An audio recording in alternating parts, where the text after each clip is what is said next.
lazımdır ki insan bilsin ki salih sələflər kimlərdir? Sələf salih kimlərdir? Bu barədə Şeyx İmam İbn Bəz rahimehullahın gözəl bir sözü var.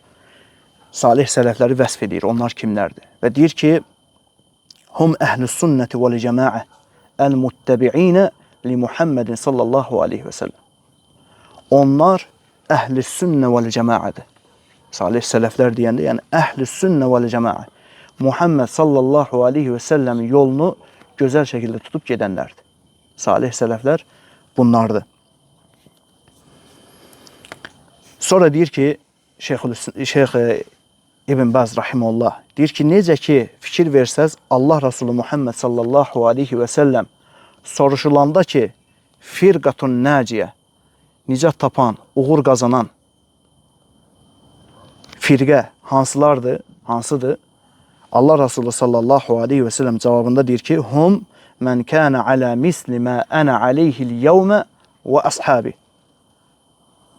Bugün mən və mənim əshabım nəyin üzərində isə onun üzərində yol tutub gedənlər, onlar nicat tapan firqədir.